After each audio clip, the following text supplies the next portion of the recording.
Good morning. We're going to go ahead and get started. It is so great to see all of you out there. After months of coordinating and emailing, it's great just to see real people in front of me, so welcome. Before we get too far into the program, I do want to take care of a few logistics. So, you should have all picked up a name tag out front. Everyone's looking good. There are food and beverages at the back of the room, so feel free. We have a couple hours in this room. At any time during the keynote presentation, go grab some coffee, fruit, muffins, keep yourself hydrated. And then we're going to continue after the keynote in breakout sessions. A couple will be in these two rooms, but then we also have some upstairs. There are plenty of Moraine Valley people around, and we're all wearing name tags with a little pink sign that says Ask Me. So if you have any questions about where the restrooms are, where your next breakout session is, please grab one of us. We're happy to help. Let's see. So speaking of logistics, I also wanted to just acknowledge the support that we get from our campus to make this possible. I really appreciate the use of these beautiful rooms, the space we have here. Mike Crehan helps us out with that. The entire library staff does an amazing job supporting getting everything organized, getting these great name tags put together. Our marketing department does these amazing brochures, and we have the fantastic support of our Vice President of Academic Affairs, Dr. Pam Haney, who's in the back. So we really appreciate her taking some time out of her day to support us. It's an incredible event that would not happen with all of these people. So, logistics out of the way. I do want to take a minute to actually welcome you to our campus and the 14th Annual Information Literacy Summit. The summit has always been about librarians in the region coming together to share our ideas and experiences. I think anyone who's been to the conference before knows this is a great time to network, to share, to just sit down and have good conversations with people who love teaching and love our jobs. And although the campus has been hosting the conference for 14 years, this is just our second in our partnership with DePaul. They are amazing collaborators. They've helped to extend the reach of the summit, and I think have played a huge role in curating the amazing breakout sessions that you're going to see today. I also want to recognize Scott Walter, the university librarian at DePaul, for his support, and just let you all know that he is running for ACRL president, and we appreciate him taking some time also from his busy schedule to join us here today. So thanks, Scott. I hope you all enjoy the day as much as I will. We'd love to hear what you think. So in addition to the program brochures that you have, there is a little slip of paper in there. It's a short survey. At the end of the day, if you'll leave that with us so that we can hear what you have to say about the summit, it really does help us make improvements, changes for next year. So we'd appreciate that. And then, of course, if you leave here today and have additional ideas, please feel free to email me or any of the summit coordinators. Also, don't want to forget, please tweet or Facebook or Instagram your experiences today. On the back, you'll see that we've got our hashtag ILSummit, and like our Facebook page. And without any further ado, we'll get right to our incredible keynote presentation. Heather Jagman, who is the coordinator of reference instruction and academic engagement at DePaul, is going to introduce them. Thanks. Thanks, and I'm so excited to be here as part of DePaul and be able to introduce our wonderful speakers. Our speakers today are really the galvanizing force behind the exploration and development of the threshold concepts for information literacy, beginning in 2009 with a presentation at LOEX, and then 2011 in Portal Journal. So definitely check those out if you haven't seen those. I'm sure you're all familiar with them by now. But they are here today to share the theories behind the threshold concepts with us, since after all, as they note, the threshold concepts are themselves a threshold concept. So they are transformative, integrative, irreversible, bounded, troublesome, And most importantly, as they note, they are going to take us time to traverse. With ACRL's shift towards more conceptual teaching in the new framework for information literacy, our profession needs to take time to deeply understand what this kind of teaching and learning is all about. For more details on the threshold concepts and their Delphi study and how they're exploring them, you should check out their website, which is ilthresholdconcepts.com. Certainly Googling threshold concepts information literacy, you're going to find that right away if you don't remember ilthresholdconcepts.com. There's also more information about them, but I'll just tell you briefly that Amy Hofer is reference and instruction librarian and an assistant professor at Portland State University, and she's out in Portland, Oregon. Sylvia Liu is reference and social media librarian and assistant professor at LaGuardia Community College, which is a CUNY institution, and she came here today from Brooklyn. And Lori Townsend is the Learning Services Coordinator for the University Libraries at the University of New Mexico in Albuquerque. So we are thrilled to be able to bring them here together today to present to us here out in the Chicagoland area. Thank you so much.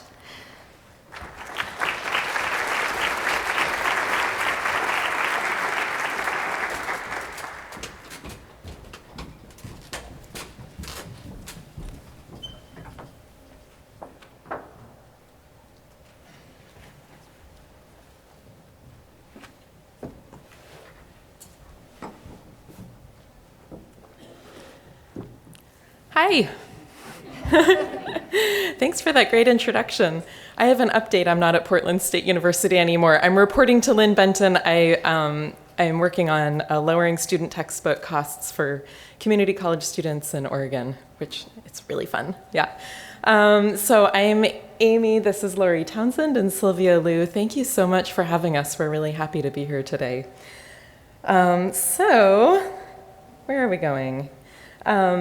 With ACRL's shift towards more conceptual teaching with the new framework, our profession has been looking closely at threshold concepts, and we're going to talk about connecting that kind of conceptual teaching with threshold concepts or otherwise to the work that you already do and that we've all traditionally done, bibliographic instruction and one-shots.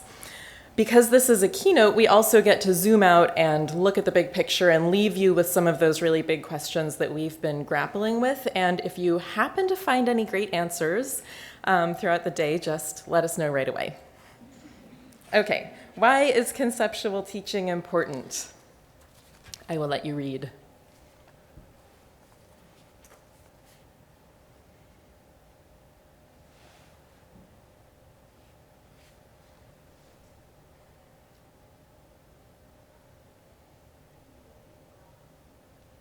Everybody okay? Okay, so this is a quote from Wiggins and McTeague, the Understanding by Design authors. Threshold concepts are one way of getting at the core concepts that Wiggins and McTeague talk about. And this way of seeing our content stands in contrast to viewing information literacy as a set of skills to master.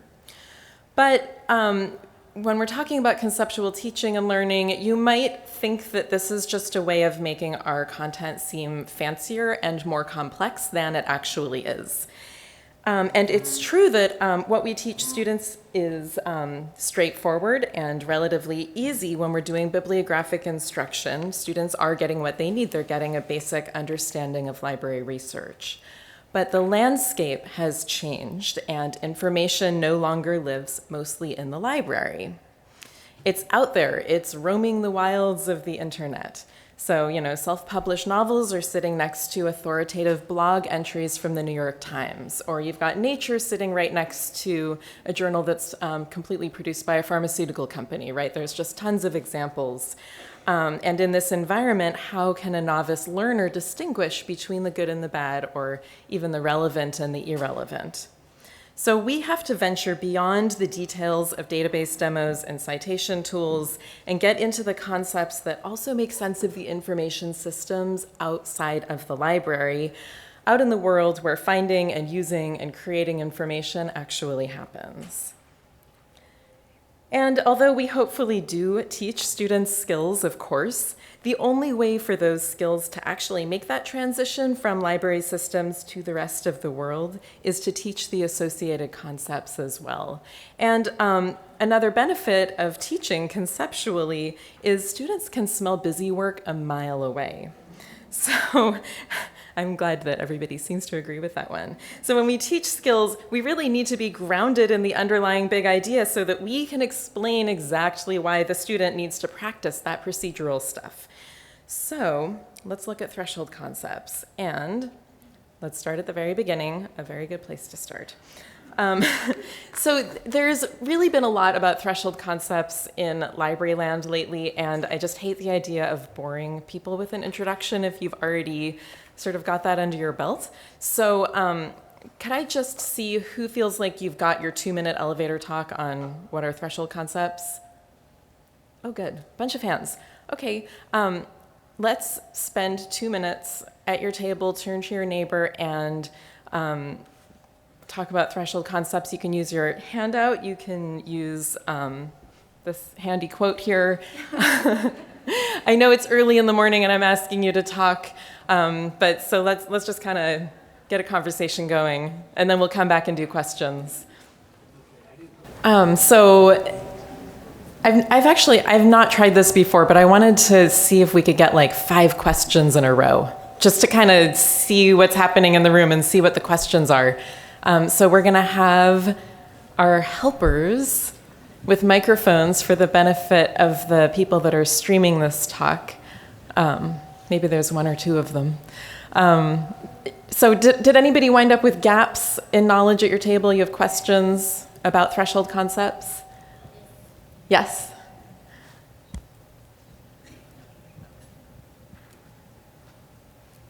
Oh, I didn't realize that was going to be a mic coming to me. I think in general, there's no concrete definition of what a threshold concept is.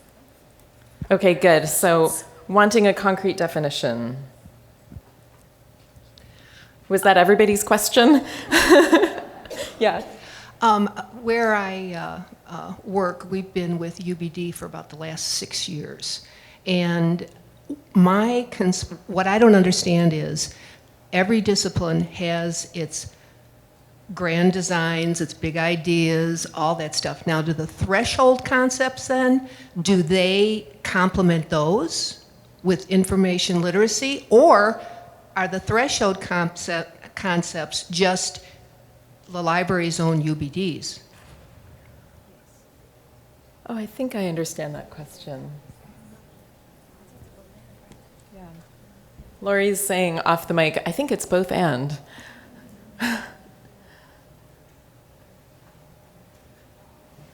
Other questions? Yeah. We just wanted at this table some examples of threshold concepts. Oh, good. Okay. That's on the back of the handout, right? Yeah. We had various experience with discussing them at this table, but because we're writing a new curriculum for a sophomore class, 3 of us who work at Aquinas and Grand Rapids have been looking at them more deeply, and they're pretty heady. I said they kind of broke my brain, but I like them. I think I see where we're going, but I need explanation, practical realities, those kinds of things, you know, how to translate these sort of deeper concepts. And I see where we're going because we're in a very different world than we were 13, 15 years ago. But how does it work? And that's one of the reasons why I came today. So. Good.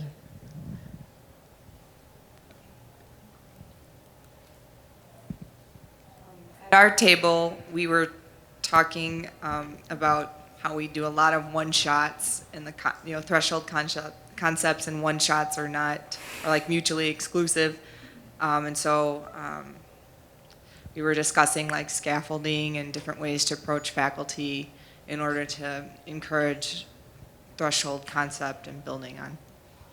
Okay. One more in the back.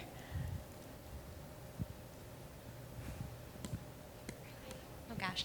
And I think at our table we were talking about kind of building off that one-hit wonder sort of, at most maybe seeing students one time, twice, 3 times if we're lucky in year 1 in undergrad. So the question is, how do we assess? What does assessment look like when you're trying to assess a metacognitive type of behavior of the learner? Mm-hmm.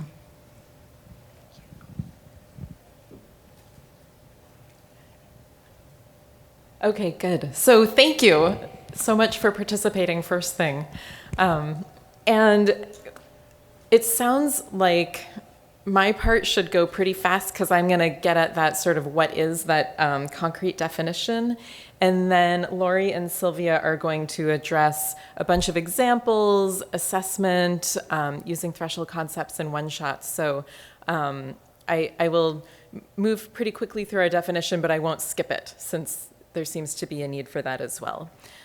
Okay, so threshold concepts, they're the core ideas and processes in any discipline that define our discipline, but they often go unspoken by practitioners. They're very ingrained for us. And they encourage our students to understand and put into practice the central concepts or the big ideas of our discipline that encourage students to think and act like practitioners. They're difficult to grasp, but students need to get them in order to progress in their learning. And you've got the 5 criteria on your handout, right? They're transformative. They transform the student. And students see the content through the lens of the practitioner community. And they adopt the ways of thinking and practicing common to the discipline. They're irreversible. Once you see both the duck and the bunny, you can't go back. And this is why it can be hard to relate to where our students are, right? We've been on the other side of the threshold for a long time. And it's also why it can be really difficult to identify threshold concepts. Threshold concepts are integrative. Once you grasp a threshold concept, you're tying together all that disparate material that's been coming at you that you had to study for the quiz, right? Now you can see the whole, and you might be able to apply your new understanding in other areas as well. Threshold concepts may be bounded by a discipline, and this is a tricky one for information literacy because there's some disagreement about whether information literacy really is a discipline. But just to sidestep that question, we can say that librarians share a common way of thinking and practicing that is bounded by our discipline, which is information science. And last, threshold concepts are troublesome. And there's all different kinds of trouble that they can bring, but this tends to center around the fact that we're talking about big and transformative concepts, and they can provoke student anxiety and resistance. And I think that one piece of that question behind what's a concrete definition of threshold concepts is that these 5 criteria, not every threshold concept will necessarily meet all 5 of these criteria. And in our work, we tend to aim for concepts that meet most of the criteria. And as I said, with an interdisciplinary field like ours, the bounded piece is often the one that the threshold concepts for information literacy may not exactly fit. So you got to the part about the kitten in the tunnel, right? This is our visual for the liminal space, and I also want to just thank Lori for these great slides. And she makes us look really good with these slides. So the liminal space is where the learner hasn't yet passed through. The threshold has come into view, but the learner's still feeling like a kitten in a tunnel, basically. It's an in-between and transitional place. It can be exciting, terrifying, humbling, short, long, alienating, engaging. One thing that it is not, comfortable. Learners will move through the liminal space in different ways and at different speeds, but they will not leave this space unchanged. And as our introduction mentions, you might be in a liminal space with threshold concepts where 1 minute you feel like you have that understanding and the next minute it has fled. So the learner emerges from the liminal space as a changed person in 2 broad ways. First, there's epistemological change, and epistemology is ways of knowing. So this is the cognitive shift, the extent to which the student understands the new concept. And second, there's ontological change, which ontology has to do with ways of being. So this is the shift in identity that a student experiences as they get an inkling of what it's like to look through a particular disciplinary lens. And this is the extent to which a student is comfortable saying, I research like a librarian. This means that threshold concepts are both cognitive and affective, and that brings us back to that fraught nature of the liminal space, because they're having both an intellectual and an emotional experience. Threshold concepts treat students as potential disciplinary practitioners. In teaching with threshold concepts, we ask students to try seeing the world through our disciplinary lens. And making this explicit, we believe, can address some of the traditional power imbalances that often arise in educational settings. So we are not insisting that one perspective is better or right, but we're saying, this is how librarians see information. Try that on for size. And then the students can decide whether to adopt that lens as their own. And I'm going to stay on this for another minute because I think that this aspect of threshold concepts is often misunderstood. I'm from Portland, and at ACRL a couple of weeks ago, which some of you may have attended, there was a talk that repeated a criticism of the information commodities frame in the new framework. And so my understanding of the criticism is that it's somehow an endorsement of the commodification of information to say that information is bought and sold. And that may be a reduction of the argument, but that's my understanding of the gist of it. But students do hit paywalls when they're searching on Google Scholar, and students are asked to spend more on textbooks than the cost of their tuition. And libraries exhaust their budgets buying back research that faculty did on university time. So information is, in fact, bought and sold. It's treated as a commodity. But just because I make that statement doesn't mean that I endorse that that's the way the world works. I just feel, why would we not tell our students that these forces are in play, even if we need to preface it by saying, I hate that this is the way that the world works, but, right? And so we can teach a critical approach. We can go just as far as we want down the path of providing alternative viewpoints or radical views, but you can't be critical of something effectively unless you have a chance to understand it first. And that's what we mean by looking at the lens itself. Whoops. So we're going to show our students the lens and let them make up their minds when they think about it. Threshold concepts as a model doesn't force you to teach your content one way or another. They don't force you to agree with all the implications of the lens. What they do is acknowledge that there is a lens at all. And if we're going to make our students into little librarians, and that is, we're going to help them become information literate, we should be able to articulate what that means. For us, our group of co-authors has mostly worked with students who are first generation, minorities, non-traditional students, community college students, and we're also informed in various ways by personal experiences that are out of the presumed norm of being a straight white man in academia. So based on all of that background, our stance is that threshold concepts should be used to encourage students to engage critically with the content that we teach in order to assist them in defying structural expectations. So, what are the threshold concepts for information literacy? And if you turn your handout over, you will see the list that we have compiled from our Delphi study. And this list is not exhaustive. The goal of the Delphi study was to identify threshold concepts for information literacy, big ideas that meet all or most of the criteria that Meyer and Land set forth. But the goal was not to identify all of the threshold concepts for information literacy. And in fact, the wording on these might continue to change before we get to publication. So you could also consider this to be a draft to some extent.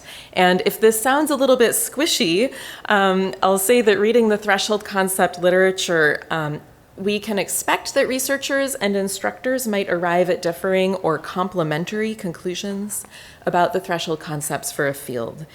In fact, there are librarians who view information literacy itself as one single threshold concept. On the contrary, we like to think about multiple learning thresholds within the bounds of information literacy. And there are a bunch of other people in this camp, including Margaret Blackmore and Virginia Tucker, our Delphi panelists, and also the Framework Task Force. And all of these people have come up with somewhat different lists of threshold concepts for information literacy. So the list that you're holding right now, it does not have to be definitive. Feel free to extend it or modify it, argue about it with your colleagues, or make it work for your students at your institution, whatever you need to do with it. But we feel confident that this list describes 6 of the big ideas underlying the content that we teach. These threshold concepts, we believe, can help a novice view information through a librarian lens. And to sum up, we like how Craig Gibson puts it. He's one of the co-chairs of the Framework Task Force.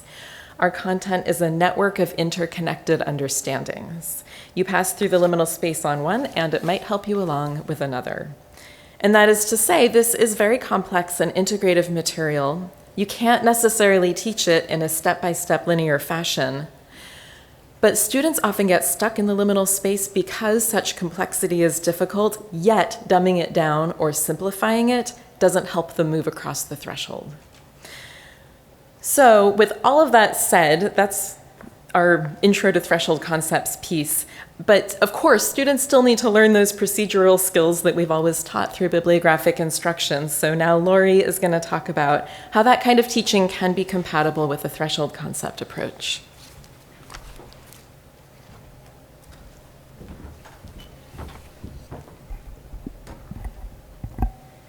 If I'm oh, yes, you can hear me. Can you hear me? Okay. So I'm going to talk a little bit about what I call the rules of the game. Sylvia and I were just talking the other day about the joys of effective bibliographic instruction.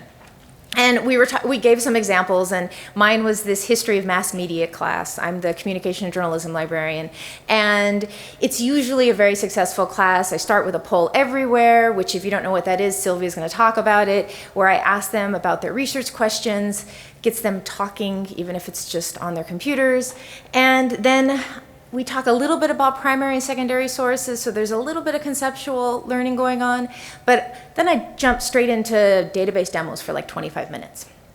And this sounds, I suppose, terrible by the threshold concepts criteria, but it's always successful. And it's successful because I'm giving the students exactly what they need, right when they need it. It's stuff you can't find on Google, right? So they're looking for historic newspapers, and they have really cool topics, things like comparing the coverage of Jackie Robinson in the black press compared to the mainstream press, right? Or advertising in early Super Bowls, that kind of thing. So bibliographic instruction for the win, right? It's awesome when it works. So I want to talk about this kind of skills-focused instruction and why I think it's so useful. Sylvia is going to come in with a lot of really cool examples, but I want to talk about how threshold concepts can make this even better. So I don't know if you all saw this study, but I've been almost carrying it around with me to every meeting I go to because I thought it was so amazing. College and research libraries, Jean Marie Cook, she studied 12 years of data, 15,000 students, concerning a library credit course that students can choose to take as a part of their core requirements. And what did she find? Something good. Students who choose to take the library course graduated at almost double the rates, right? Oh my gosh. Now, she is very careful. This is a correlational study. She lays out all the limitations. It's a self-selected population, non-random sample, variables like race and gender weren't taken into consideration, but she did look at ACT and SAT scores and GPAs and found they were comparable in the two populations, so that didn't make the difference. And for me, this is direct evidence of the value of what we do. And I'm pretty sure, I've looked at the syllabus because I asked her for it, that this is based on the standards. This course was designed, it's a credit course based on the standards. So we have definitely seen success teaching with the standards. There's no doubt about that. I think we can get even further with threshold concepts. So what I think a lot of library courses do is they teach the rules of the academic game. And this is much like those transitional courses that are offered by the student services or the tutoring centers that help students with study skills and exams taking skills.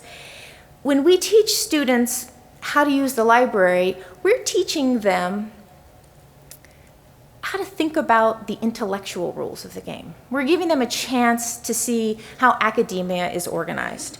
Libraries house the products of academia, some knowledge, and seeing how that's organized can help them understand how the university works, what it expects of them, what its purpose is. So otherwise, they are kind of expected to pick this up in passing. And in the past, this may have worked. Okay? College populations were more limited by race and gender, and a lot of students who came to college were already prepped to pick this kind of thing up. But our populations are shifting, and even though students with professional, college-educated parents, they have large advantages and they can sometimes just pick this stuff up. And it does seem like our disciplinary faculty kind of expect this. We all know that they don't often pick this up. And so while this has been going off on the shifting populations, we also have this shifting information landscape. So it's grown increasingly complex and chaotic, and we're moving from this information desert where you're looking for that one plant to the information jungle and you're still looking for that one plant, right? So this means that offering bibliographic instruction, how to use the library, is really helpful for students. It has the potential to impact retention and perhaps even graduation rates. So what's the problem? Why change what's working? So I spent the first 5 years as a librarian teaching at Cal State East Bay, which is where I actually met Amy, and we were teaching a 2-credit required library course. I think it was even LIBY in the catalog. And I was trying to avoid teaching it like an extended bibliographic instruction session. So, you know, you get a whole class for citation and a whole class on a particular database. And this was really hard for me to figure out how to do this. The standards didn't help me. I couldn't quite get them. They never made sense to me. That's just me. And I wanted the students to be engaged because they were in the class and they seemed bored by the content, right? So there's nothing wrong with teaching a class like an extended bibliographic instruction session, but the students aren't particularly motivated. And then there's that question of whether it's transferring, right? Because we're not going to the library for information anymore, we really need to make sure that our content is able to make it from the classroom out into the real world, whether the real world is work or personal. So threshold concepts didn't change what I taught necessarily, although they did a little bit. They changed my orientation to what I taught. So I realized that my content could stand on its own, that it was something that was part of a larger discipline. And once I understood that, I didn't need to teach my processes in other people's disciplinary content.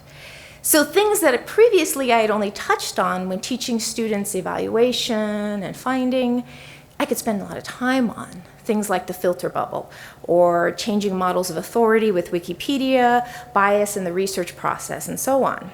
And I changed where I started with other topics. For instance, going back to the organization of disciplinary knowledge or the basic structure of databases. And for me, I actually had to learn and relearn a fair amount in order to teach this way. Not so much about pedagogy, but actual disciplinary content. When I started, I didn't really understand how information is socially constructed and how that manifests in the information landscape. I didn't understand a lot of technical issues, well, I still don't, related to databases and metadata. I'm an instruction librarian. I learned them in library school, but I was rusty, having not used them on a daily basis.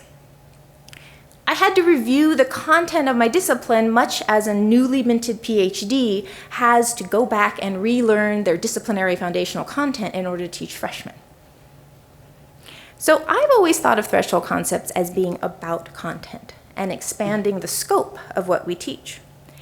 They certainly have other aspects, affective and cognitive, but my experience with them as a teacher has been simply about helping me figure out what to teach. So you can spend a whole class or a whole semester focusing on specific skills, how to use a database, how to put together a citation, how to use a particular reference work, and your students will benefit. However, you can help them bring those skills more smoothly into the rest of their life by teaching them the underlying big ideas.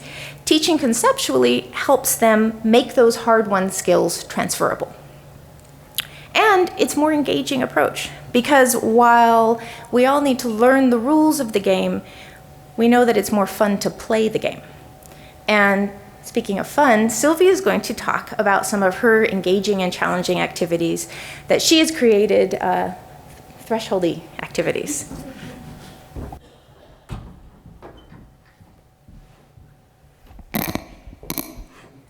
Okay, so while students can't cross a threshold in an hour, conceptual teaching absolutely still has a place in the one-shot session.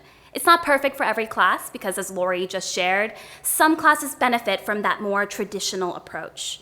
I'm going to offer some examples, though, of how I have used the threshold concepts approach to change my own teaching.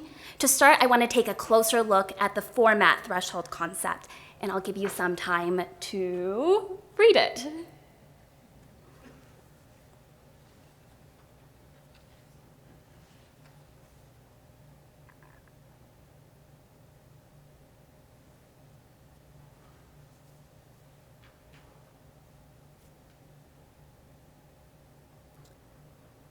Okay, so I've used this threshold concept in teaching a one-shot for English 101 at LaGuardia Community College. The topic the students chose had to look at the intersection of technology and identity, and a lot of students chose topics that had to do with social media. So to teach this particular concept, I started by asking all the students to run a search for social media and advertising on Google. So you're all librarians in your mind, just Google that, think about what would show up on that screen. And we looked at the results and I asked them, what do these results have in common? What are they trying to do? After a bit of discussion, we agreed that, for first 3 pages or so of Google results were all focused on teaching you how to advertise on social media or helping you advertise on social media. So they were all either selling you a service or teaching you how to sell your product. Then we ran the same exact search, social media and advertising, in Communication and Mass Media Complete and Academic Search Complete. I asked the same questions. Look at these results. What do they have in common? What are they trying to do? After a bit of discussion there, you can sort of picture how those results are going to be different.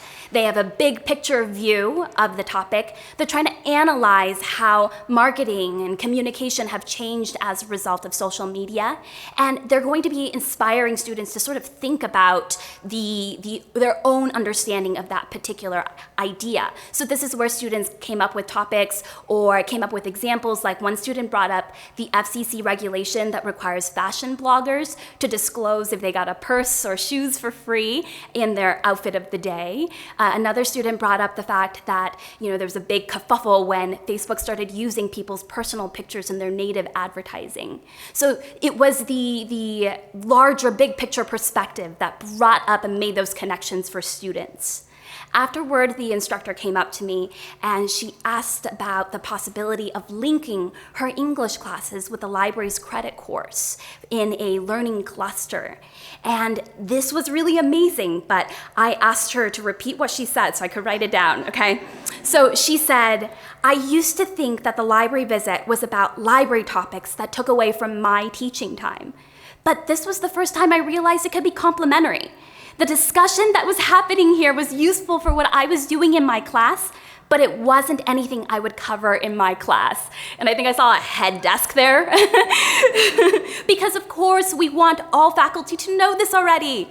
But the threshold concept approach let me take the information science content that has always belonged to us into my work with disciplinary faculty in a more active and noticeable way. The disciplinary faculty respond well because they see their students clicking in the right places, but also getting closer to new understandings of the information world around them.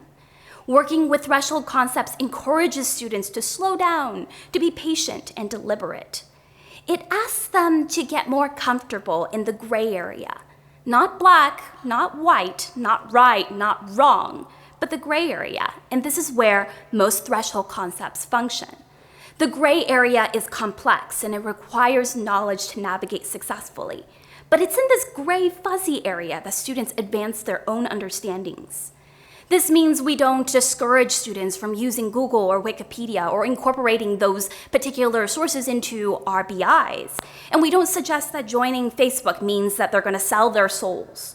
We don't hold the library as the end-all, be-all location for good, reliable, authoritative information.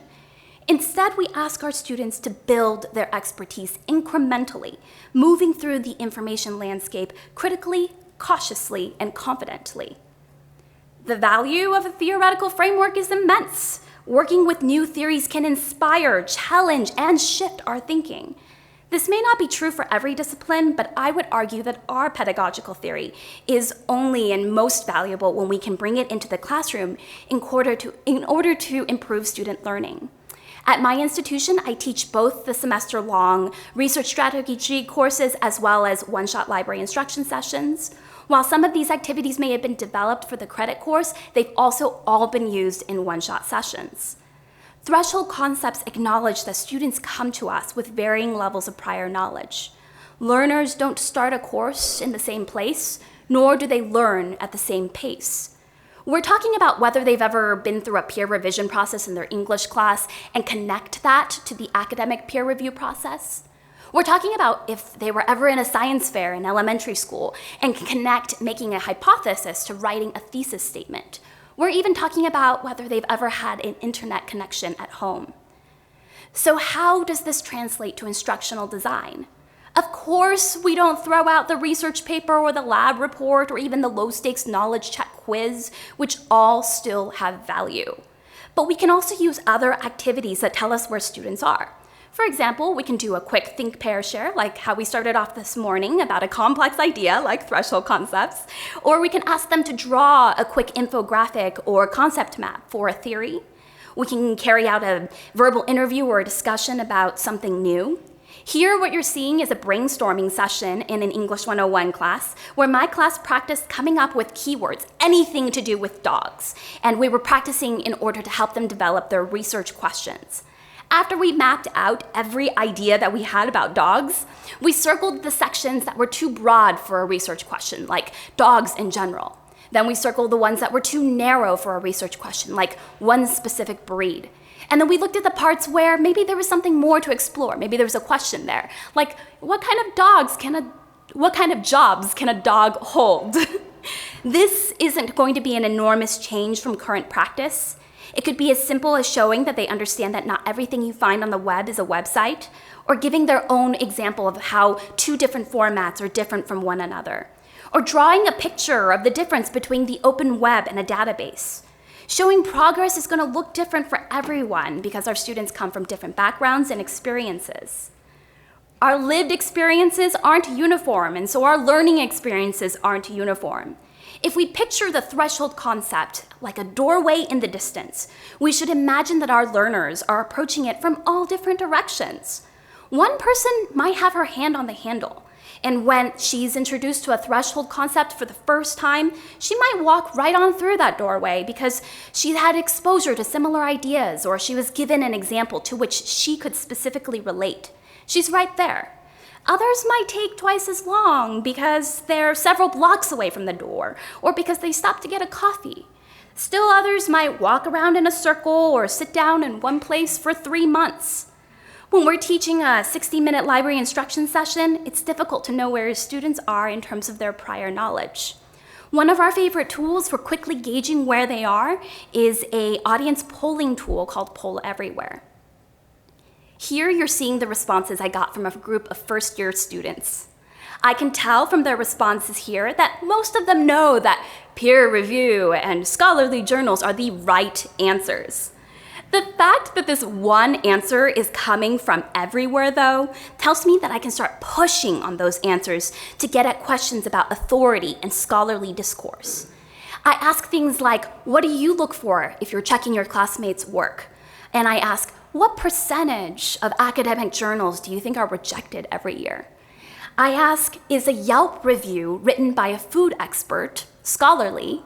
And do you think that Tylenol's CEO is an expert on pain relief medicine?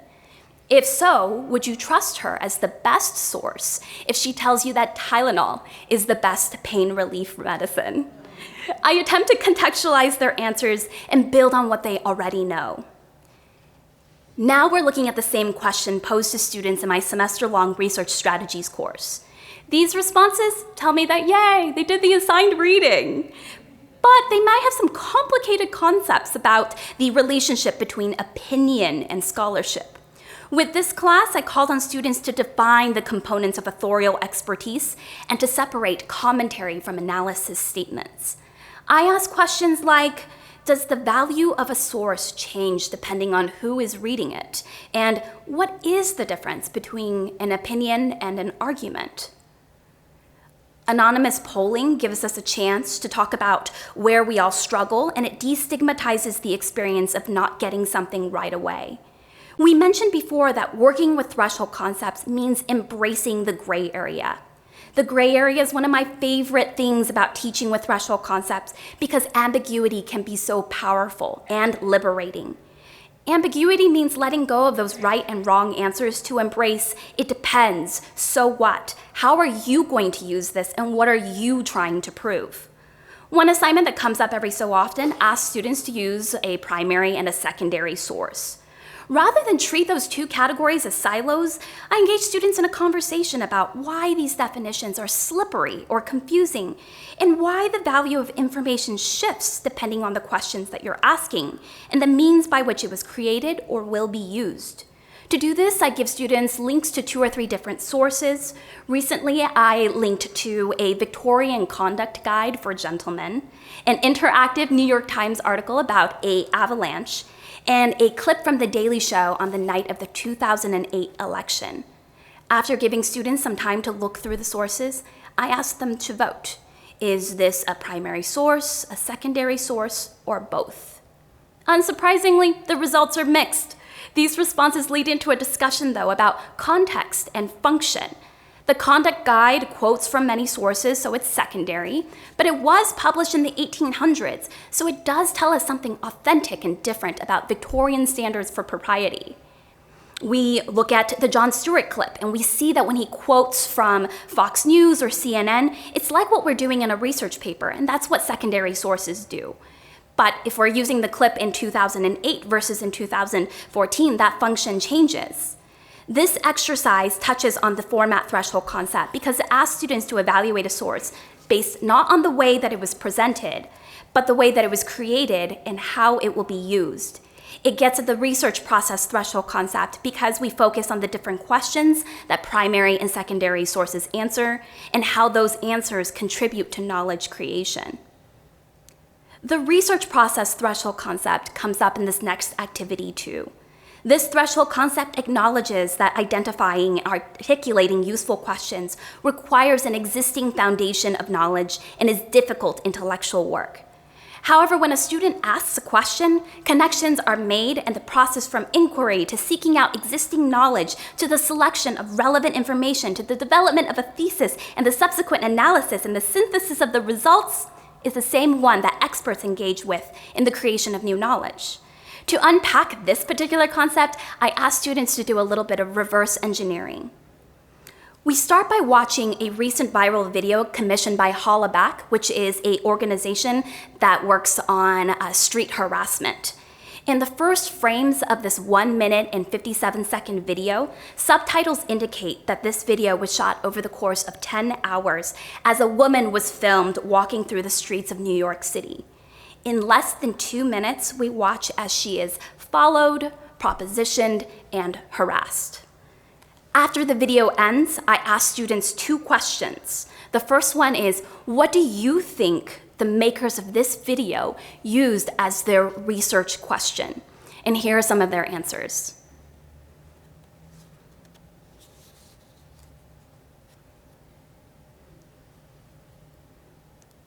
Then I asked, what racial patterns did you see in the video? Next, I show students excerpts from a blog entry analyzing this video. Despite purporting to represent a walk all over New York City, 59% of the interactions that made it into the short video took place in Harlem. And as many viewers pointed out, only men of color are shown harassing the women. In fact, the filmmaker admitted to editing out all the Caucasian men captured on film for various reasons, like unclear audio. We talk about whether the filmmaker was justified in his decisions, whether the criticisms of the video were fair, and then I ask students to share their own experiences with street harassment in New York City. Then I bring it back to their assignment by showing the answer to that first question about research questions. Having a good research question is key, I argue, and these were all good research questions. But if your evidence is flawed, skewed, or biased, you will weaken your argument. The activities that I've shared today have been great for individual instruction sessions where the disciplinary faculty have been open to experimentation, and they lend themselves to the same kind of informal assessment we've always done in BIs. I watch student reactions, I capture student responses, I build in time to work with students one-on-one, I listen carefully to the questions being asked and not being asked. Lori will talk now, though, about how she's trying to take the threshold concept approach to a programmatic level.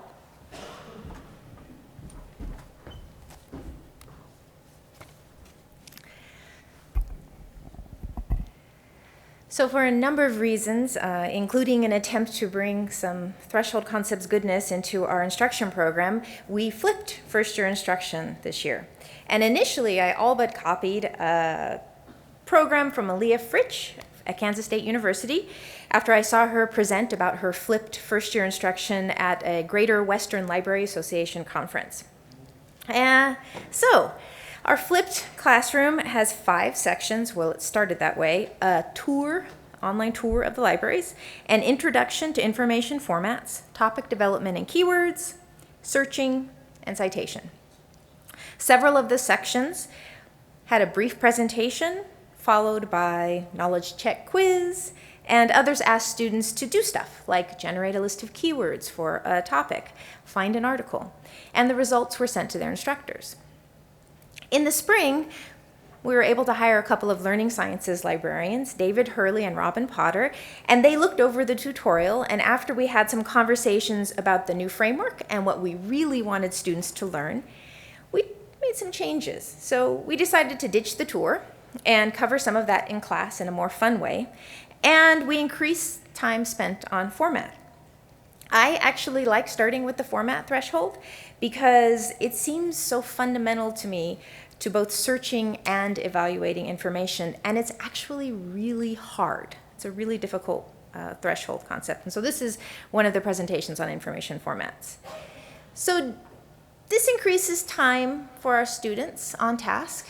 We get 1 meeting with them, maybe 2 in the first year instruction program. And I'm not sure about the success of this approach. We built it in Qualtrics, so we have all of the answers to the questions, like before they start the format presentation, we ask them some questions about format. One question, we show them a book and a journal article, and we ask them, what's the difference? We ask that to them again at the end of the presentation after they've taken a knowledge check quiz. So we're looking at that data. We did it in Qualtrics, and we're going to make some evaluations. We're talking to the English program about potentially mixing things up, changing things a little bit. But am I sure that this worked? I'm not. Which brings me to something that I think is on our minds regarding the new framework, which is assessment. And I think this has been a kind of scary issue for a lot of folks. And it was initially very confusing to me as well. After thinking about it for a little bit, I actually don't feel like threshold concepts change assessment all that much. And that may be a little controversial to say, but as you heard, Sylvia has built-in assessment for many of her one-shot activities and also her credit course activities. And on that level, where we're teachers and we design learning objects or activities, we're going to do the same sort of thing, right? We're going to assess how successful those were. We have learning outcomes built in usually, and we try and see if we have met those or our students have met those in their learning. I think a lot of the concern is about assessing this crossing of thresholds, right? Has the student actually gotten this big conceptual understanding? So I do think that might change some of our assignments. We do have to take a little bit of time and really try and get the students to externalize their understandings. And this maybe is better with more reflective assignments, things like journaling, concept mapping. We want them to be able to communicate a nuanced understanding of a complex idea to us, right? So I think that a little bit more flexible assessment can help that. We give them a chance to really express themselves, and we challenge them with difficult questions like the kind that Sylvia asks. However, we still have to teach all of those processes and facts that threshold concepts bring together for students. If we don't teach that, then the threshold concept really has nothing to work with. Threshold concepts are integrative. They integrate all of these understandings that are coming to a student. That's the idea, at least. So we need to keep teaching all of that good stuff, the stuff that we do in bibliographic instruction, the stuff that we do in online tutorials. And the idea is that our framing changes a little bit. And really, at the programmatic level, that's where I see threshold concepts coming into play. So I think the key is to take a second look at your student learning objectives and think about what you might want to add or delete. So we still want to assess what students can do, right? That's still our goal. And I think when most of us use the standards, we did customize it for the local context. It felt easier because they gave us a list of learning outcomes, and maybe if we were kind of feeling in a rush, we could pick a few and kind of call it a day. That being said, I think most of us already have learning outcomes or learning objectives written, and we can look at those and figure out where they fit into the framework, and then maybe add some that address things in a little bit more comprehensive way, look at those big ideas, and maybe delete a few that don't seem quite as relevant or don't maybe push students toward the threshold as much. And I'm going to show you some work we're doing at UNM. This is super drafty, very much in process. Curriculum mapping. So we are trying to map our program, right? We're trying to map it according to threshold concepts and by level. And I feel like just flashing these by you so you can't read them that fast, but I'm going to spend a little bit of time on it. So this is like almost brainstorm level, but we're in process. So this is one way of organizing. And these are not really quite outcomes yet. They're more like topics. Some of them are outcomes. And we have an instruction working group. It's made up of folks who understand threshold concepts, understand the new framework, have worked with them. There's 5 of us. And we went through and thought, well, what do we want our students to know at every level? And we work with a lot of high school students, so we really wanted to have sort of some basic goals for us, our instruction program, to work towards. And then lower division, upper division, and graduate. And we're actually going to add a category for professional, and then the graduate maybe might shift to more like PhD level. And you can see that we broke it down to searching and finding, choosing, evaluating, and using, which I think are pretty common categories. And so we've got some things. Some of them are shorthand for things like IKEA research. That's a shorthand for something. Platonic databases don't really exist. They're just the ideal database. So there's stuff like that. But you can see that up at the top, we've got threshold concepts sort of listed, like where we think they might reside, okay? Now, this is a different way of organizing it, by threshold concept or by frame. But you can see, if you looked at it closely enough, the topics don't change, okay? The learning outcomes aren't changing. They're the same. We've just reorganized it so we kind of understand how things are fitting together using the thresholds. And when we did this, it actually revealed some things that we'd left out when we first looked at it this way, because this is actually how we brainstormed it, because I think this is how we're used to thinking of things, right? This is very process oriented. So we brainstormed it by those 3 categories, and then when we went here and went, oh, maybe we need to go back and add in something about the filter bubble, because actually that's really important, and it didn't really come out in our using, even though it should have. So this is what I think threshold concepts and the new frames are most valuable for, is this sense of where your whole instruction program is going. That being said, I still use them when I'm teaching a course. I still use them when I'm preparing for a one-shot. But I think this kind of assessment isn't really that different from what we're already doing. Now, you may disagree with me on that. And this is a work in progress. We've got a fair ways to go on this, but it's giving us a chance to rethink what we're doing in our instruction classes. And what we're hoping is that our liaison librarians will be able to take these maps and use them for their disciplines, so they can actually make these more specific for disciplinary content. And in fact, the suggestion to add a professional program was made by our business librarian, who looked at this and said, well, you know, business students aren't the same as the graduate students who aren't necessarily looking to do original research, right? They're interested in very practical outcomes. So this brings me to a point that I want to make pretty strongly. I don't think threshold concepts can be taught in one-shots. I think we can approach them. I think that they can reframe how we teach one-shots, and I think all of the things that Sylvia showed us are excellent examples of activities that bring a student closer to the threshold and maybe push them a little bit over it. But I think we need more time. Threshold concepts take time to cross. 50 minutes may not even be enough time to bring a threshold into view. It may not even get the learners into the liminal space, partially to some extent because I think we all admit that some of our learners come in pretty resistant to what we have to teach because they think they already know it, right? So I think we're subject matter experts with big ideas. I think that if we want to communicate those big ideas to students, we need to advocate for more time with them. We're working on developing credit courses. We've already got an upper division credit course at UNM. We're working on developing a lower division credit course. UNM has a history of credit courses in the library. We have the support of our associate dean for this. I know not everybody has that similar situation that is so amenable to credit course development. But I think we need that kind of time in order to get students across these thresholds. And a lot of what I've heard lately about the framework has been encouraging us to take incremental steps and to recognize what we're already doing. And I agree with this approach. I agree that a lot of us are already teaching a ton of conceptual content, even with just one-shots. And especially if you've been teaching for a while and you're a really good teacher, you can definitely get a lot done in 50 minutes or an hour and 15 minutes. But in order to really get students across the threshold, I think we need to be ambitious and advocate for more time with them.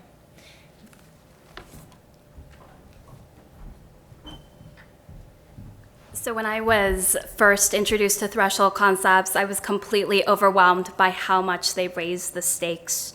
I have a difficult enough time getting through library services and resources in an hour, and now I'm going to teach them to interrogate the contextual underpinnings of their information world. It's a lot. As I worked with the theory, though, I found out that working with threshold concepts is less about trying to teach 6 complex concepts in one class and more about shifting my priorities. My objective moved away from help students find articles that address a pro-con stance on a current event to frame topic development as the first step of a research process in which inquiry leads to the creation of new knowledge. Still, a shift toward conceptual teaching doesn't mean that 20 students cross a threshold in 1 hour. Instead, I do use that hour to invite students to approach, if not cross, the threshold.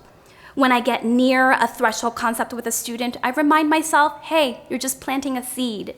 I'm introducing the threshold, maybe helping it come into view, and we're gonna circle back over and over again until the student crosses through and has that aha moment.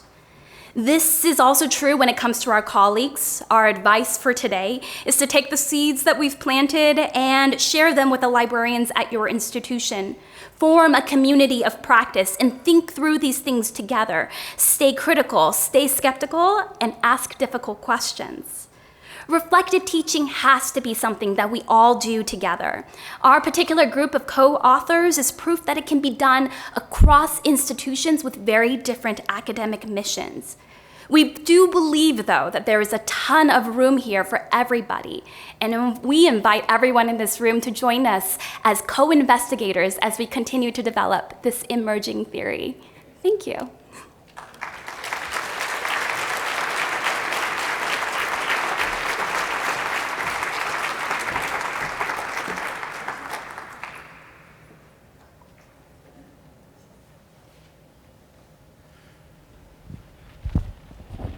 Okay, so we have time for questions. Two of us have mics, so raise your hand so we can find you. I'm sure there's lots of awesome questions.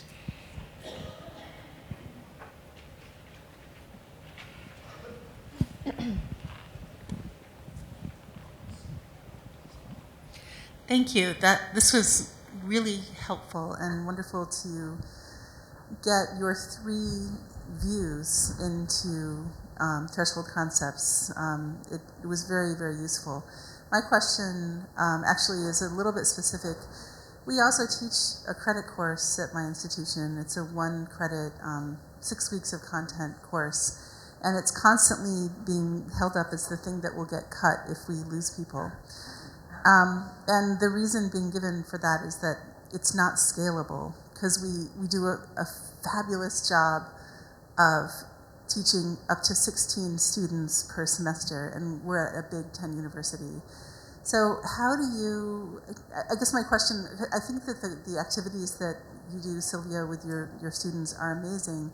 I'm curious about how many students are these activities for, and how would you maybe suggest if we're under pressure to scale up our instruction and we want to preserve these credit courses, how do we do that and still maintain the quality of interaction that seems to be so necessary for students to learn these concepts?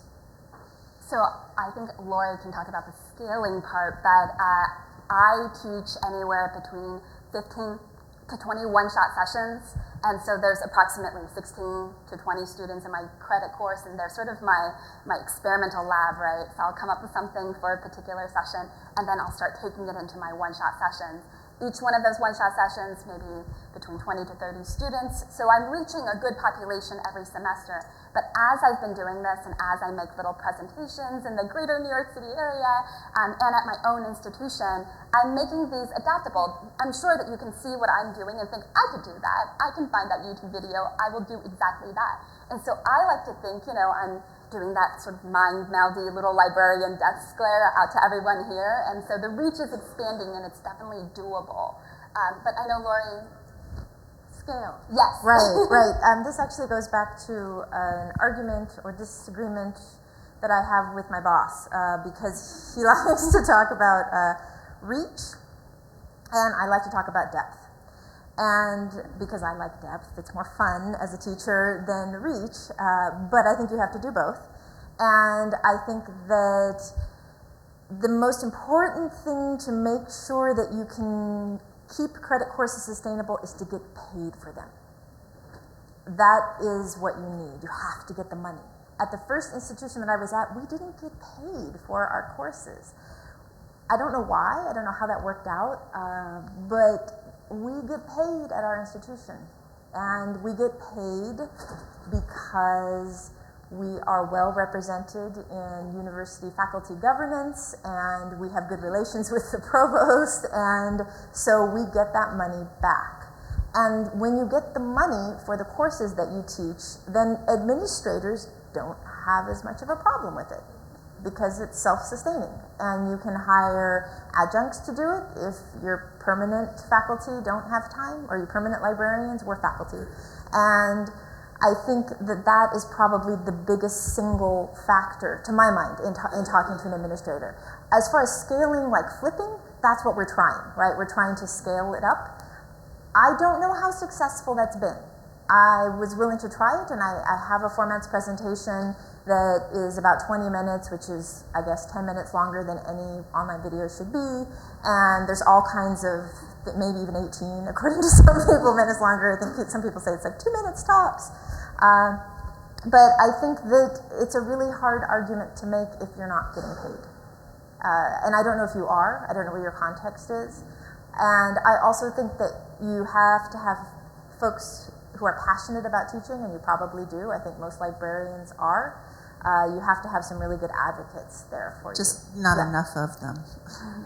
Well, and I think that's because we had a whole series of credit courses at UNM. Well, not we, it was before I was there. And apparently they got jettisoned because at the time they weren't getting paid, and a bunch of the librarians didn't like teaching them. Right. And I can jump in about scalability. In Portland, we have a library school. We have an Emporia outpost in Portland, and the director is really good at sending us interns. So when I taught a credit course at PSU, I was able to get 2 sections of 40 students each because I had very well developed rubrics, and I basically didn't have to do any grading anymore.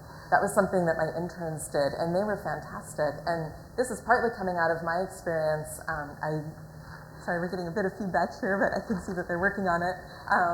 I was Lori's intern at Cal State East Bay, and it was a really great experience for me to get my start in that way, and I want to, pay that forward. But I will also say that my administration decided that they wanted to cut the credit course, and I said, okay, do you want to look at the assessment data and see how well the course is working, or do you want to cut it regardless of what the data shows? And it turns out that it was the second. Because I missed teaching in a credit course setting, I went ahead and started teaching out of load, and even though I'm not at the PSU library anymore, I'm still an adjunct in the School of Business. So I'm teaching a business research course. I went into the discipline. And also, I had a thought about the scale. Oh, sorry, left. Maybe it'll come back later. Sorry. Over lunch. Right. Hi, I am a writing teacher, so I have a question that kind of comes from that perspective about the point that you made early in the presentation about disciplinary lenses. In a required research writing class, like an English 101 or 102 style class, or in an advanced research skills class that's required for all students to graduate, which is a class that I teach, you have students from a wide range of academic disciplines and backgrounds and different kinds of experiences.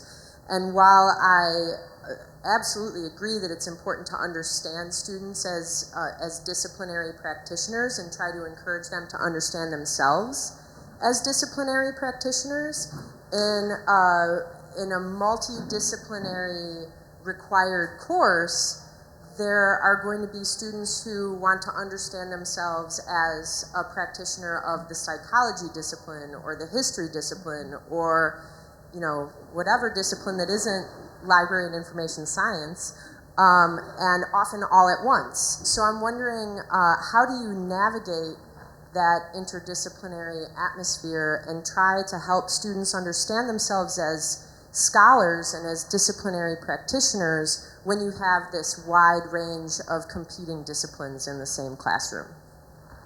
So one way that I sort of tailor to the discipline is I create assignments that have a little bit of flexibility. So one assignment that I give is focusing on primary and secondary sources, and I say, pick an event, any historical event you want. And so then you have some students from history who, one student was looking at marathon dance, or dance marathons during the Great Depression, where people were falling over for fatigue because that was the only way they could make money. So that was fascinating. But then, other political science students looking at the Boston bombings as their particular event and trying to find primary and secondary sources. So the primary secondary thing was the content and the disciplinary lens that I was offering, but the topic was up to them. Similarly, the follow-up assignment was about finding and choosing information, and there I said, take that same topic, and now I want you to find information and then choose one particular article or item from the library databases. You have to choose your own database, so work in your discipline, choose a disciplinary database from Google in general, including Google Scholar, and from the WorldCat, sort of print world, and it has to be relevant to and useful for your question that you developed from the previous week when we were looking at primary and secondary sources. And so the pieces are still there, but it's going to be related to something that they're interested in, and I'm watching it develop as the semester proceeds. And on our upper division credit course, it's the similar thing. All of the students, we've got everybody from fine arts majors to computer science majors, and everybody in between in that course. And we just designed the assignments such that any student from any disciplinary background can use them. And so if we're talking about the foundations of disciplinary knowledge, they look at their discipline, right? So they look at that history. I also think that of the 6 threshold concepts that are on the back, we decided that 3 of them aren't actually bounded by information science. So maybe that's a fun game. I just can't figure out which ones we thought are. So we feel like a lot of these are very cross-disciplinary. Like scholarly discourse, authority is constructed. Those are not limited to information science. They're things that we have a unique perspective on as librarians, but they're not ours. Format is ours.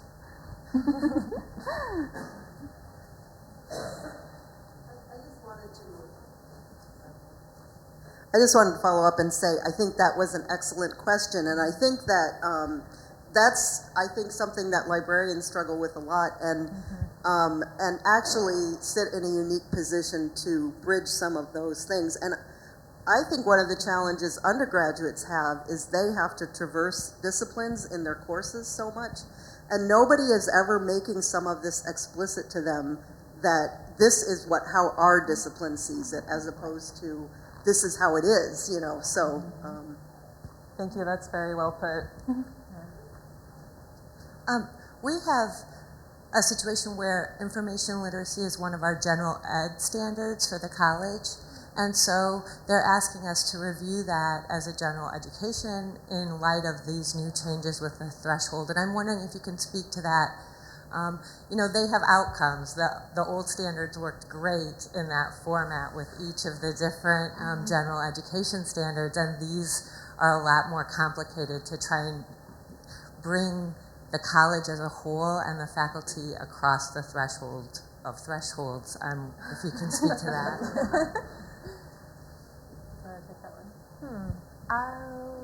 So you said that you have information literacy related outcomes. Do you have?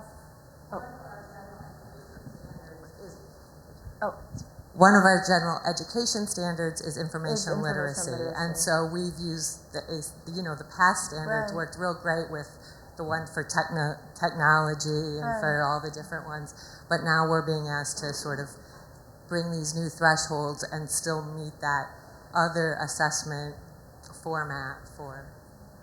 Well, I think I haven't actually had to do any of that work, so I'm just speculating. But I do think that you could probably use a lot of the old standards outcomes. I don't see why you wouldn't be able to. I think that you might find that you need to add some things that help address a sort of more comprehensive view of information landscape and that includes the threshold concepts framing. But I don't necessarily think that changes all that much. When we were working on the Delphi study, I actually went through and looked at the standards and took out all of the, what are they, performance indicators or learning outcomes, but all of the little, and I did this giant concept map. I have a picture of it, but I destroyed it after I did it. It was a terrible exercise. And some people have done this. There's this online. I think, who was it, Lauren Wallace? Somebody recently did that, where they mapped it, the threshold concepts, the old standards. And there's so much crossover there. There's a few shifts, definitely in understanding, that I think help make the concepts make it a little bit easier to adjust for the current information landscape, right? So the standards were kind of based in 2000, and now we're in 2015, and things have shifted a lot. They've changed a lot. And so the concepts connect that. So when we look at format, for instance, digital networked information has become so prevalent that the whole issue of format has become a big mess. It's very difficult for students, and they don't know that they don't know it. Our faculty don't know that they don't know it, in fact. So I think that they help make some of the standards, they update them, but I don't think you need to shift it all that much. There's a ton of overlap there. That's just my personal perspective. What you're saying is making me think of the expression a gap analysis, right? Which maybe some people in the room have tried or done the way that Lori did.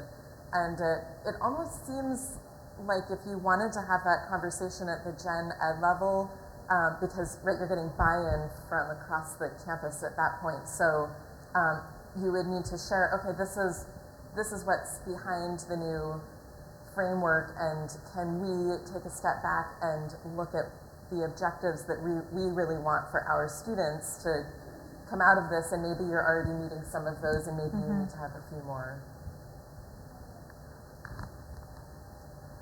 Hi, thanks a lot for that presentation.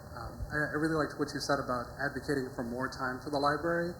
However, my guess is that you didn't just approach departments and say, we need more time in your classes. And like even with more time, I'm going to go out on a limb and say that the library can't take sole responsibility for teaching the frames. So I was wondering if you could say a little bit more about how you approached faculty about collaborating or asking for more time, or kind of sharing responsibility for information literacy. So absolutely one of Sorry, the... that's a big question. No, it's okay. So that was one of the examples that I mentioned, and that has been an uphill battle, because the conversation started when she said, hey, that was so useful, and I just realized that you're not just giving me information that our students, might use, you're teaching something, and that was really fascinating. And if I was able to link my English 101 and 103 in a cluster with your 3-credit course, wouldn't that be amazing? And that gives us more time, right? That's fantastic. And that 3-credit course is one that doesn't always run, because we don't always have the students to fill it, since it's not sort of integrated. And so in that case, it's giving us more time, it's giving us more students. And so I think, one grassroots way is to be a really good teacher and do really exciting stuff and get the attention of the disciplinary faculty, who then take it back, because from there, the rest of the past few months, what I've been doing is having conversations with my chair and her chair and the people who are in charge of clusters to try and not only get the library's 3-credit course into the cluster, but sort of recognized as a new ground for all of the other disciplines to maybe incorporate into other clusters. So that's one sort of anecdotal way of approaching that. I agree that librarians can't teach all of this, but I do have a little bit of a different stance on this, and this is a different stance than the task force had. I think I was probably the only one who thought this way. I don't necessarily agree that outside faculty should be teaching most of this. I think that we should be teaching most of it, and I think we need credit courses to do that. I just think that we have the expertise. If we don't, we have the ability to develop it. And I think that I think it's a little bit odd to say that I'm a math teacher and I'm going to go talk to the biologists to see if I can get them to add math into their classes. Math supports biology, and so they're going to come to me and ask me about it, and we're going to maybe work with them. But I think that we can best offer them something good, like what Sylvia's talking about, be really excellent teachers. Tell them, hey, I want to try something new, right? Do you mind if I try something new? Demonstrate that you can deliver, that you can really teach the students something, and then they're more willing to work with you a little bit. So in terms of like developing that one shot, but I actually see the best path forward for my institution, and personally, is making a credit course and then trying to sell the heck out of it and get it into the core curriculum. And that's what these folks at West Georgia did. They got that as an option in their core curriculum, and there were big changes made, and that's the kind of proof we need to make this a real thing. I mean, that's the kind of proof that I think we need as librarians, because that's the kind of proof that the provost keeps asking for. We can talk about numbers and how many students we teach and how many classes we teach, but this kind of evidence where we're showing an impact on graduation rates, that's what's going to get us into the classrooms and get us more time with students. So while I agree we need to educate faculty about this, I don't think we need to do it any more than a lot of faculty need to educate us about their disciplines.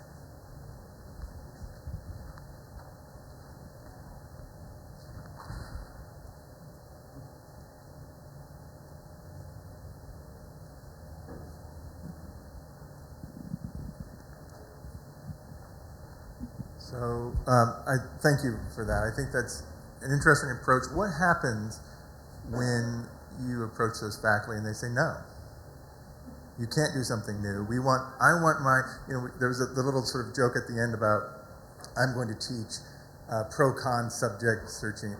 That's what our faculty want. How do we convince them that that's no longer viable? How do we get them through the threshold? Do you have any suggestions? I'm serious. I mean, that's what we're going to be facing. We have all three of our librarians here today, and I think what we're going to be faced with is we have maybe one handful of faculty we can go to and say, this is great. But the majority of our instruction is not with that handful of faculty. So do you have any suggestions for how to up our energy level to, like Sylvia's level? So we can all be great. No, we can't help you, so the rest of us. I know it is. I mean, I can just jump in a little bit, and I say this because I say this with the freedom of that I'm not actually teaching information literacy anymore. I am doing open educational resources as my focus now. And it's so much easier because you can get instant buy-in for textbook cost reduction. You don't have to convince anybody that that's a thing before you get started. Everyone's like, oh, how can I help? It's really interesting how different it is from information literacy. But one way that I think we've talked about this, I think that I'm pretty different in my approach to the classroom because I'll walk in and say, okay, get out your assignment. What's your assignment? What do you need to know? Let's make an agenda. And I know that, I'm sort of unusually comfortable with that kind of thing. But, especially as I was a business librarian at Golden Gate University, it was like, I can't stand giving the same one shot about Mintel so many times, like, please, let's co-create some knowledge here, and tell me what you already know, and that kind of thing. So from that standpoint, I was much less likely to have a beautiful, prepared, exciting lesson like what Sylvia talked about, but at the same time, I think that my thinking about threshold concepts comes through anyway. That's my grounding, right? That's how I approach how I'm going to teach the concepts in my discipline. And so I think that so it's something that Lori mentioned when she was talking. It's not necessarily always going to be part of what you do with students. It's not necessarily always going to be part of the conversation with faculty, but it helps us become better teachers just to think about teaching and learning and to think about pedagogy very deeply. So I hope that helps. And of course, I'm saying this as someone who's not currently teaching IL, so I do have that freedom right now. So I will also answer that question by saying I do pro-con stance arguments and.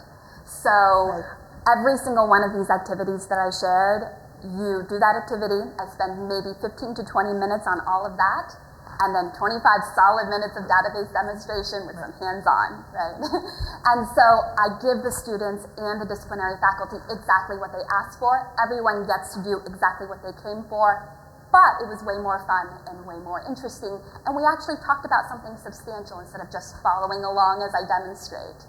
So the class that I'm teaching actually this coming Monday, I've been collaborating with that faculty member a little bit in advance, but she wanted her students to get into library sources.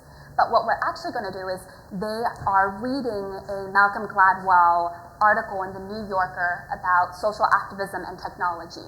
And she wants us to go through and hyperlink that article.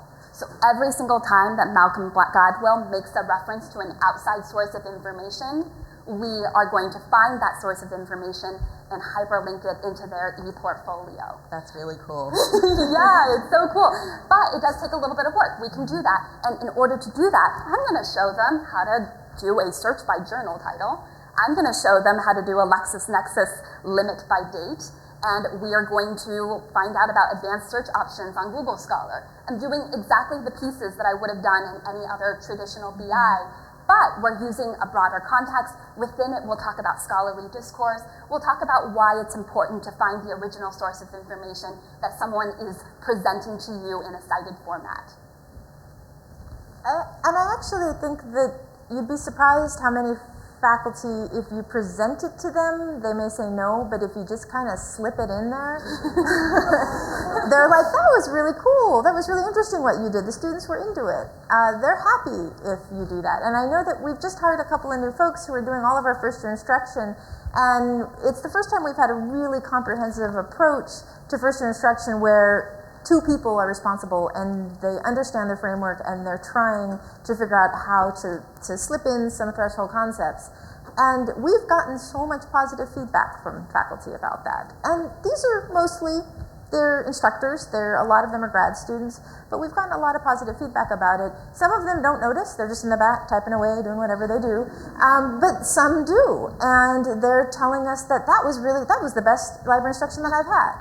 And no, we can't all be Sylvia, but I think that you're surprised by the positive reaction because people do respond to quality. If it's good, they're going to be into it. As far as I know, that's been my experience. There are still some people that if you present it to them like, hey, here's this new thing I want to do, we'll shut it down. It's true. For most of the time, if they shut it down, I just give them what they want. I focus on the credit courses and what I have control over. I think that's probably the reason why I like that approach. So be prepared to sneak. Yeah.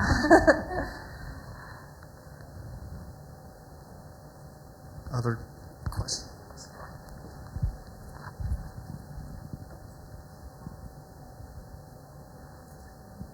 Do you recommend any kind of assessment after your one shot, like a survey monkey survey? Yeah. That's what I've been doing. And then, of course, I'll have one or two students that I've had twice in a semester, like, do I have to do the same thing? And I'm like, oh, just put it in the same, I just kind of brush it off. But I just want to know if you had any fresh approach to that type thing. I don't have a fresh approach to that because what we've been doing works. And that's kind of what we wanted to get across, that what we're doing and what has already been working still works. It just works within a larger conceptual perspective and in a more interesting, fun way for us as teachers and for them as students.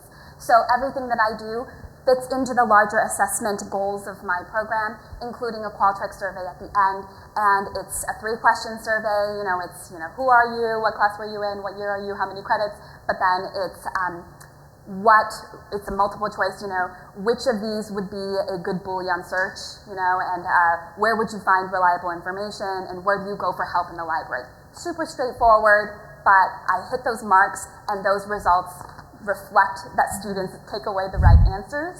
And I think that as we continue teaching and as we sort of get at these big questions, there could be a shift, and certainly I've been pushing very much for more of the open form, because we want the multiple choice, they're easy to make a graph. And so as a reward for advocating for the open question, which in this case was where do you get research help, then I also have to volunteer to code all of those responses, which of course takes a little bit more time, but that's maybe a starting point. And it's absolutely a shift. It's all new, I think, for everyone in this room and for us as well. Okay, thank you. Final questions? I have one. I'd love to know, since you're here, the reason we wanted you to come all the way here is just for me to ask this question.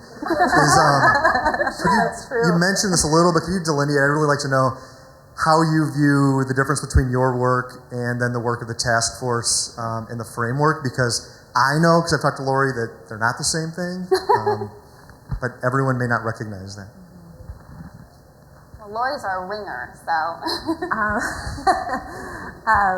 Well, so is Troy. In a manner of speaking, Troy was. Well, I guess we can out people, can't we? I don't know. Anyway, so Troy was on the task force, and the Delphi study came up with these threshold concepts, and the Delphi study was anywhere between 12 and 18 people in any given round, giving feedback on a set of proposed threshold concepts. It started out with our proposed ones, but then I think by the second round we had like 40-some proposed threshold concepts. And so it is directly from that. That's what those concepts that you see there are directly from the Delphi study. The task force was given a very early round, and there were task force members who were part of the Delphi study, so they were already aware that this was going on, and they had the descriptions. They were given, was it the first round of, Amy? I can't remember if it was round 1 or round 2. It was round 1 or round 2, because they were interested in out of 4 rounds total. Out of 4 rounds. They were interested in developing sort of this more conceptual approach, and this was one way of getting there, and they took those early results and they just ran with them. So there is some similarity in but there's some difference too. For instance, we didn't initially in the task force have the information has value frame, and when it was written originally, there was a lot of criticism over this sense of it being about information as a commodity. That's how it was originally phrased. And so that changed, and it changed because of the feedback from hundreds of librarians. The Delphi study had feedback from, a little over a dozen experts. So they had a different perspective, and so it was a smaller group, maybe a little bit more intense work. We got pages and pages of feedback and data that we summarized and sent back out to them every round. So they were really thinking about it. They'd all done reading about threshold concepts, and these were all people who published and been in leadership positions in information literacy. So there definitely are some differences there. It's not the same thing.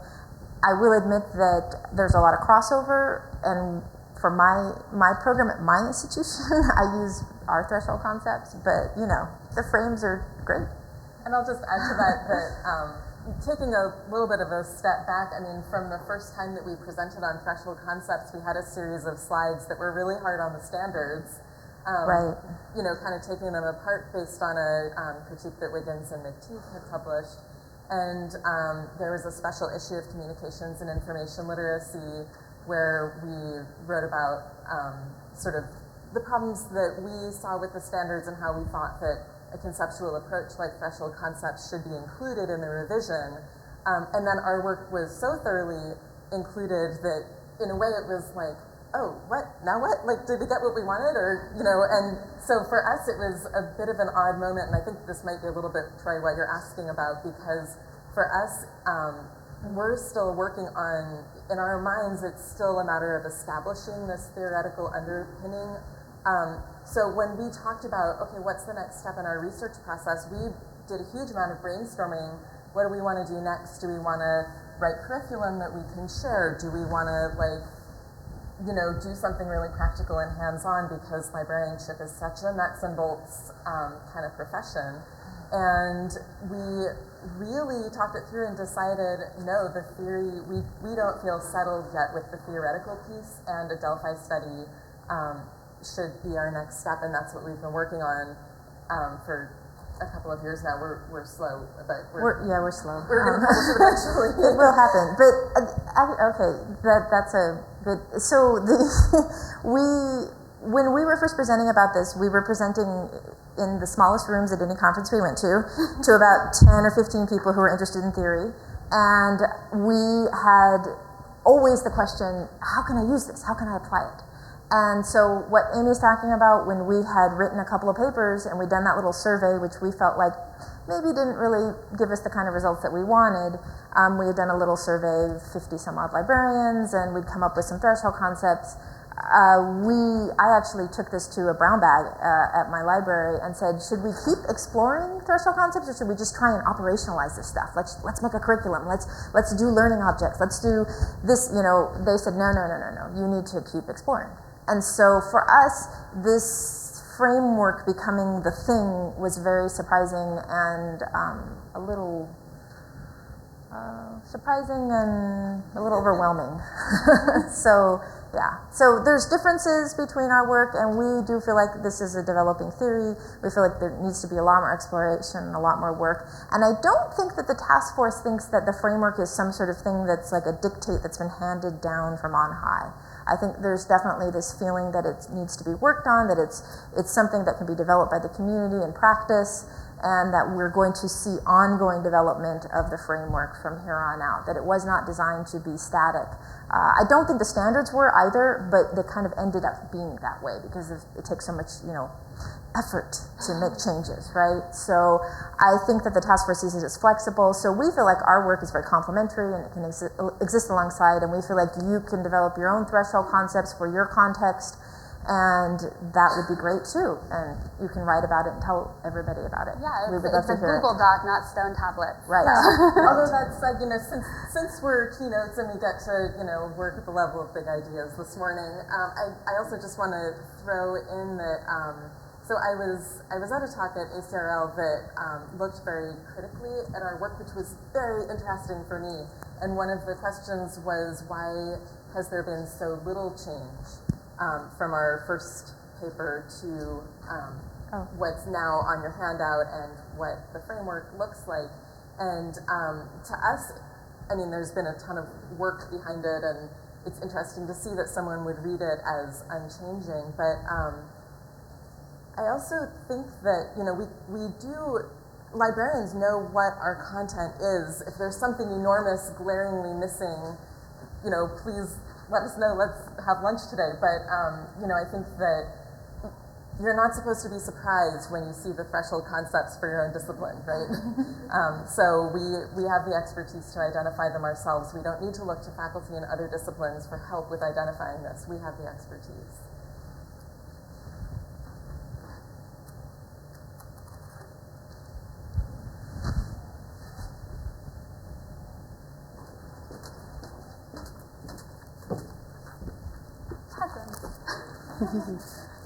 Hi, well, I'm Jen Schwartz from DePaul, one of the coordinators of the summit today, and I just want to extend our incredible thanks to our keynote speakers today, Laurie Townsend, Amy Hofer, Sylvia Liu. Thank you so much. Thank you. For being so informative and engaging. Thanks for coming, for not charging a fee, and for enduring the horrific weather yesterday, getting here. We really appreciate it. And I think we all have learned a lot, and we'll be able to bring back lots of new ideas with us to our own institutions. And we have just a small token of our appreciation to give to you today, so thank you so much. Thank you. Thank you for having us. Thank you. We really enjoyed ourselves. Thank you. It's so nice. Thank you. That's wonderful. So at 11, we will be going to our breakout sessions. The locations are located on the first page of the program, so take a look at that. If you have any questions or trouble locating anything, find someone with the pink tag, and they can point you in the right direction. Thanks again.